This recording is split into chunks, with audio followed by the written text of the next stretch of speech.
மரியே வாழ்க. நான் ஆலியர்லேருந்து வரேன். என்னோட பேர் வந்து கிளாரா மேரி. நான் வந்து எங்கள் பொண்ணு ஒரு வேலை செஞ்ச கம்பெனி ஓனருக்கு வந்து ஒரு 9 வருஷ காலம் குழந்தை இல்லை. அவங்க என் பொண்ணு வேலைக்கு போய் எனக்கு நல்ல பழக்கம். 2-3 வருஷத்துக்குள்ள தான் நல்ல பழக்கம் அவங்க எனக்கு.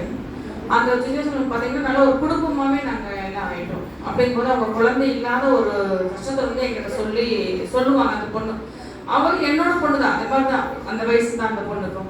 குழந்தை இல்லைங்கக்கா எனக்கு, அதனால எங்கள் வீட்டில என்ன ஒரு மாதிரி பேசிட்டாங்க, நாங்கள் இப்போ தனியாக இருக்கோம் அப்படிங்கிற ஒரு இதெல்லாம் எங்களுக்கு சொல்லுவாங்க. அந்த அந்த கஷ்டம் வந்து எனக்கு ரொம்ப இருந்துச்சு. ஏன்னா என் பொண்ணு அங்கே வேலை பார்த்தா கல்யாணம் பண்ணி கொடுத்து அவளுக்கு குழந்தை பாக்கி கிடைச்சிது. அப்போ வந்து அவ கூட வேலை அவங்க ஓடருக்கு அது ஒரு ஏக்கமாக கஷ்டமா இருந்திருக்கும். அந்த சுச்சுவேஷன் வந்து அவங்க சொன்னாங்க.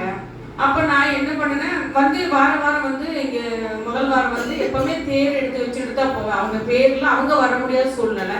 நான் வந்து அவங்களுக்காக வேண்டிக்கிட்டு தேர் எடுத்து வச்சுட்டு போவேன். நான் அவங்களுக்காக வேண்டிட்டு போயிட்டே இருப்பேன். அப்போ எங்கள் பாப்பாவுக்கு வந்து கன்சீவ் டைம் முடிஞ்சு அவங்க குழந்தை பிறந்த உடனே அவங்கள தான் நான் முதல்ல ஹாஸ்பிட்டலுக்கு நான் வசூல் சொல்லியிருந்தேன். அதனால வந்து காலையில் நாங்கள் 7 மணிக்கு ஹாஸ்பிட்டலுக்குள்ள போயிட்டோம். எங்கள் பாப்பாவுக்கு வந்து பார்த்தீங்கன்னா 10-11 மணிக்கு தான் குழந்தை பிறந்துச்சு. அப்போ வந்து பார்த்தீங்கன்னா அந்த பொண்ணை ஃபோன் பண்ணி நான் வர சொன்னேன், இங்கே வாங்கம்மா அப்படின்னு சொல்லிட்டு அவங்க வர சொல்லி அவங்க வந்ததுக்கப்புறம் அவங்கள உள்ள அலோட் பண்ணலை. இருந்தாலும் அவங்க மனம் தளராம காலையில் 11 மணிலேருந்து பார்த்தீங்கன்னா சாயங்காலம் 4 மணி வரைக்கும் வெளியில் வெயிட் பண்ணிகிட்டே நின்றுட்டாங்க பொள்ளாச்சி ஜிஹெச்சில். நானும் வெளியில் வர முடியல, அவங்களும் உள்ளே வர முடியாத ஒரு சூழ்நிலை. அந்த சூழ்நிலை பார்த்தீங்கன்னா 11 மணிக்கு வந்து சாயங்காலம் 4 மணிக்கு தான் உள்ளே வந்துருந்தேன். முதல்ல எங்கள் பாப்பாவோட குழந்தை தான் நாங்கள் கையில் கொடுத்தேன். உங்களுக்கு இந்த வருஷம் கண்டிப்பாக உங்களுக்கு குழந்தை பாக்கியம் கிடைக்கும், நீங்கள் மன தளராமல் போயிட்டு வாங்க, உங்களுக்காக நான் வேண்டியிருக்கேன், ஆரோக்கியமாக தாய்கிட்டு நான் வேண்டியிருக்கேன், உங்களுக்கு கண்டிப்பாக கிடைக்கும். எத்தனையோ பேருக்கு வேண்டியிருக்கேன், குழந்தை பாக்கியம் கிடைச்சிருக்கு, அதனால் கண்டிப்பாக உங்களுக்கு கிடைக்கும், அந்த நம்பிக்கை எனக்கு இருக்குன்னு சொல்லி எங்கள் பாப்பாவுக்கு நான் முதல்ல அவங்க கையில் கொடுத்தேன்.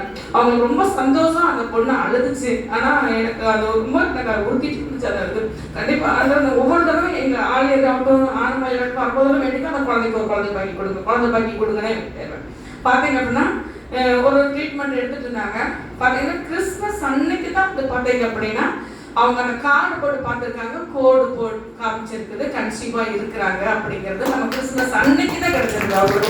அவங்க அந்த கிறிஸ்மஸ் எனக்கு கூப்பிட்டாங்க நான் நினைச்சேன். நான் பார்த்தா அக்கா உங்கள்கிட்ட முதல்ல நான் சொல்லணுங்கிறதுக்காக தான் உங்களை நான் கூப்பிட்டேன். இன்னைக்கு எனக்கு கன்சீவ் ஆயிருக்கேங்கிறது அந்த கோடு எனக்கு காமிச்சதுக்கா ரிப்போர்ட் நான் ஹாஸ்பிட்டலுக்கு தான் போயிட்டு இருக்கேன். ஆனால் உங்கள்கிட்ட நான் முதல்ல சொல்லவே உங்களை கூப்பிட்டேன்க்கா அப்படின்னு ரிப்போர்ட் சொன்னாங்க.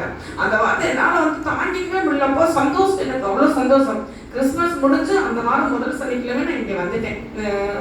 கிறிஸ்மஸ் வீட்டில் வந்து சொல்லி போய் ஆகணும். இங்கே வந்து போனேன். மாதாவுக்கு நன்றி சொல்லணும்னு மாதாவுக்கு